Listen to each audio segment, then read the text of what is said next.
ମାଉସୀ ଏଠି କାହିଁ ଶୋଇଛୁ? ଆଉ କେଉଁଠି ରାସ୍ତାର ମୋତେ ଚାଲିକି ଥକା ଲାଗିଲା ଶୋଇ ପଡ଼ିଲି। ଚାରିଆଡ଼େ କିଟମିଟ ଅନ୍ଧାର, ସୁନସାନ ରାତି, ନିର୍ଜନ ରାସ୍ତାଘାଟ।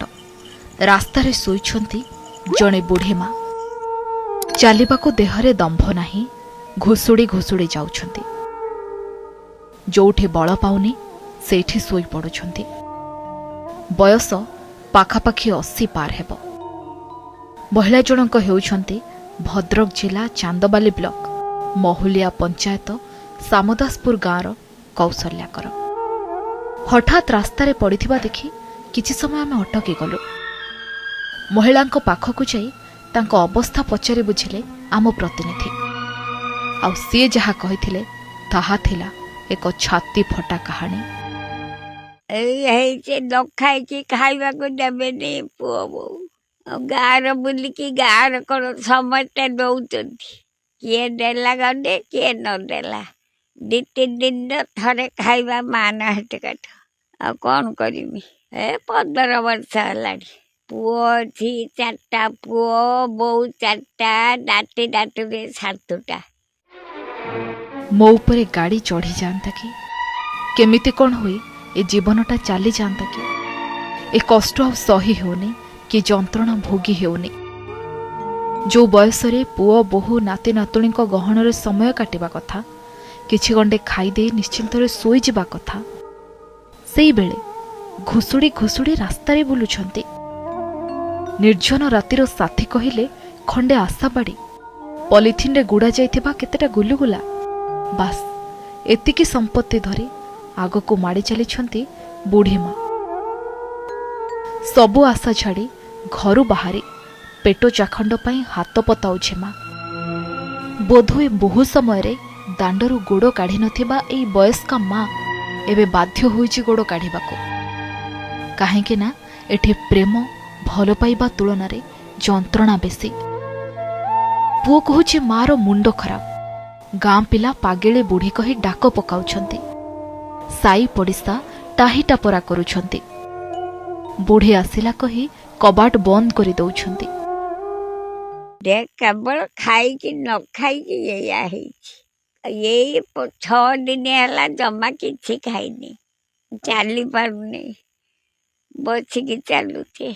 ଘରେ ଯାଇକି ଶୋଇବି ଆଉ କ'ଣ କରିବି। ଏଇରକମ ପୁରା 6 ଦିନ ହେଲା ଜମା ଖାଇନି। 15 ବର୍ଷ ହେଲା। କ'ଣ ଚାହିଁବି କେମିତି ମୋ ଦିନଟା ସରିଯାଆନ୍ତା, ନହେଲେ ଭଲ ହେଇଯାଆନ୍ତା। ଚାହିଁବି ଆଉ କ'ଣ। ଆଉ ଜଣେ ମୁଣ୍ଡକୁ ଫଟେଇକି ବାନ୍ଧେଇକି ସବୁ କେମିତି କରିଛନ୍ତି ଦେଖ। ଖାଲି ମୁଣ୍ଡର, ଆଣ୍ଠୁର, କାନ୍ଧର, ହାତର ବାନ୍ଧେଇବେ। ବୋଉମାନେ ବି ବାନ୍ଧେଇବେ। ପୁଅ ବୋହୂଙ୍କ ମାଡ଼ରେ ଘାଇଲା ହୋଇଛି ବୁଢ଼ୀ ମା। ସ୍ୱାମୀ ଆରପାରିକୁ ଯିବା ପରେ ଏମାନଙ୍କୁ ଆଶ୍ରା କରି ବାକି ଜୀବନ କାଟିବାକୁ ଚାହିଁଥିଲା। ହେଲେ କାନ୍ଦି କାନ୍ଦି ଏବେ ତା ଆଖିରୁ ଆଉ ଲୁହ ବାହାରୁନି। କାହିଁକି ନା ବର୍ଷେ କି 2 ବର୍ଷ ନୁହେଁ, ପ୍ରାୟ 15 ବର୍ଷ ଧରି ଏ ଆଖି ଭିଜୁଛି। ଆଖି ଲୁହ ଆଖିରେ ମରୁଛି। ବୟସ ବେଳେ ପୁଅଟିଏ ପାଇଁ ଠାକୁରଙ୍କ ପାଖରେ କେତେ ଥର ମୁଣ୍ଡ ବାଡ଼େଇ ନଥିଲା ସେ। ଶେଷରେ କୋଳରେ ପଛକୁ ପଛ 4ଟି ପୁଅକୁ ପାଳି ଛୋଟରୁ ବଡ଼ କରି ଦିନେ ଗର୍ବରେ ଫାଟି ପଡ଼ୁଥିବା ଏ ମା ଯେ ଏମିତି ଦୁଃଖକୁ ସାମ୍ନା କରିବ ତାହା କେବେ ଭାବିନଥିଲା। 4 ପୁଅ 4 ବୋହୂ ସାଙ୍ଗକୁ 7 ଜଣ ନାତି ନାତୁଣୀଙ୍କୁ ପାଖରେ ପାଇଥିଲେ ବି ସେମାନଙ୍କ ସ୍ନେହ ଟିକେ ତ ପାଇଲାନି। ହେଲେ ମାଡ଼ ସହ ଭୋକରେ ପକେଇଦେଲେ। ବର୍ଷ ବର୍ଷ ଧରି ପୁଅ ତ ପିଟି ଆସୁଥିଲା, ଶେଷରେ ବୋହୂମାନେ ବି ଛାଡ଼ିଲେ ନାହିଁ। ଏମିତିକି ବାଡ଼େଇ ମୁଣ୍ଡ ଫଟେଇ ଦେଲେ। ବୟସ 80 ହେଲେ ବି ବୁଢ଼ୀ ମା ଏବେ ବେଶ୍ ସୁସ୍ଥ ଅଛି। କାନକୁ ଭଲ ଭାବରେ ଶୁଭୁଛି, ଆଖିକୁ ବି ଭଲ ଦିଶୁଛି। ସମସ୍ତ ପ୍ରଶ୍ନର ଉତ୍ତର ରୋକଠୋକ ବି ଦେଉଛି। ସେ ସେବା ଶୁଶ୍ରୂଷା ଚାହୁଁନି। ଯଦି ବୟସ ଥାନ୍ତା ନିଜେ ବି ଫୁଟେଇ ଖାଇ ପାରିଥାନ୍ତା। ହେଲେ ସେତକ ତା ପାଇଁ ସମ୍ଭବ ହେଉନି। କାହିଁକିନା ସେ ଏବେ ଅକ୍ଷମ ହୋଇଯାଇଛି। ଦିନ ରାତି ଘରକୁ ଘର ବୁଲୁଛନ୍ତି। ଯିଏ ଯାହା ଦେଲା ଖାଇଦେଇ ଯେଉଁଠି ପାରୁଛି ସେଇଠି ଶୋଇ ପଡ଼ୁଛି। ଗାଁ ଲୋକେ କୁହନ୍ତି ଆମେ ଚାହୁଁଛୁ ଯଦି କିଛି ହୋଇଛି ତାକୁ ଡାକ୍ତର ଦେଖାନ୍ତୁ, ପୁଅ ବୋହୂ ତାଙ୍କୁ ଘରେ ରଖି ଖାଇବାକୁ ଦିଅନ୍ତୁ। ସେଇ କଥାଟା ବଡ଼ ଦୁଃଖର ବିଷୟ। ସେଇ ଚାରିଟା ପୁଅ ଏବଂ ବୋହୂ ସମସ୍ତେ ଅଛନ୍ତି, କିନ୍ତୁ ସେ ୟା ଘରେ ତା ଘରେ ବୁଲିକି ମାଗୁଛି, ନିଜେ ଚାଲି ପାରୁନେଇ, ନଈ ନଈକି ଚାଲୁଛି, ଘୁଷୁରି ଘୁଷୁରିକି ଚାଲୁଛି। ଆମେ ଚାହୁଁଛୁ ସିଏ ଘରେ ରହୁ ଏବଂ ତା ପୁଅ ବୋହୂମାନେ ତାକୁ ଖାଇବାକୁ ଦିଅନ୍ତୁ। ଆମେ କେଉଁ ବାପ ମାଆକୁ କେଉଁ ପୁଅ ବୋହୂମାନେ ଖାଇବାକୁ ନ ଦେବା କ'ଣ ଅନ୍ୟମାନେ କେହି ଚାହାନ୍ତି? ସେ ଭଲରେ ରହୁ, ତା ପାଇଁ ଏଇ ଘର ଗୋଟେ ବାଗେଇ ଦେଇଛନ୍ତି ଏଇ ରହିବା ପାଇଁ। ଆରେ ସିଏ ତ ସବୁବେଳେ ଏରକମ ବୁଲୁଛି ନା, ପଡ଼ିଲାଣି ବୋଧେ 2 ବର୍ଷ ଖଣ୍ଡେ ହେଇଗଲାଣି। ଆପଣ ଏମିତି ସବୁଦିନ ରାତିରେ ଦେଖୁଛନ୍ତି? ସେ ରାତିରେ ଆସେ, ପୁଣି ଯାଏ ଘରୁ, ପୁଣି ରାତି 3ଟା ବେଳୁ ସେ ଉଠିକି ପଳେଇ ଆସେ। ଆମେ କ'ଣ କରିପାରିବୁ ତାଙ୍କ ଘର କଥା? ହଁ, ଦୁଃଖ ଲାଗିବନି ଆଉ। ଏବେ ସମସ୍ତଙ୍କର ନଜର ରହିଛି ବୁଢ଼ୀ ମାର ପୁଅ ଆଉ ବୋହୂଙ୍କ ଉପରେ।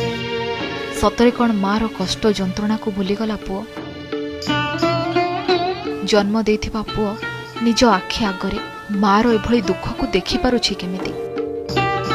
ଏ ସମ୍ପର୍କରେ ଆମେ ତାଙ୍କ ପୁଅ ଆଉ ବୋହୂଙ୍କର ପ୍ରତିକ୍ରିୟା ନେଇଥିଲୁ। ବୋହୂ ପ୍ରଶ୍ନ ଶୁଣି ମୁହଁ ବୁଲେଇ ପଳେଇଲେ, ତ ବଡ଼ ପୁଅ କ୍ୟାମେରା ସାମ୍ନାରେ କ'ଣ କହିବେ ଭାବି ହଡ଼ବଡ଼େଇ ଯାଉଛନ୍ତି। ଦେଖୁନାହାନ୍ତି ଆପଣ ଆଗେ ଗାଁରେ ଟିକେ ପଚାରିକି ବୁଝିକି ବୁଝି ବୁଲୁଛନ୍ତି ରାସ୍ତାଘାଟରେ ପଡିକି ରାସ୍ତାଘାଟରେ ସେ ସବୁବେଳେ ସେଇଆ କହନ୍ତି, କିନ୍ତୁ ଗାଁରେ ଯଦି ଆମେ ତାକୁ ଖାଇବାକୁ ଦଉଛୁ କି ନ ଦଉଛୁ, ଗାଁରେ 5 ଜଣ ପଚାରିକି ନିଶ୍ଚିତ। କାହିଁକି ଏମିତି ଅବସ୍ଥା?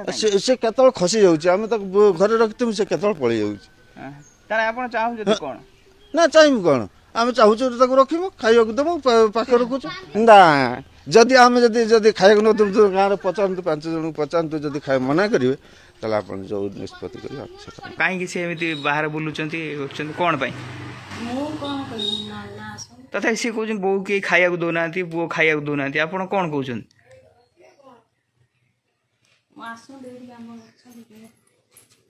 କେତେ ଦୁଃଖ କଷ୍ଟ ସହି ମା ପୁଅଟିଏ ଜନ୍ମ କରିଥିଲା, ଆଶା ରଖିଥିଲା ବାର୍ଦ୍ଧକ୍ୟରେ ସାହା ହେବ ବୋଲି।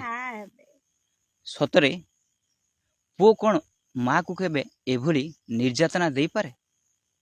ରାଜରାସ୍ତାରେ ଆଜି ମା ବୁଲୁଛି, କ'ଣ ପରିଣତ ବୟସରେ ଏମିତି ଦୁଃଖ ଦେଖିବାକୁ ବାକି ଥିଲା ମାର?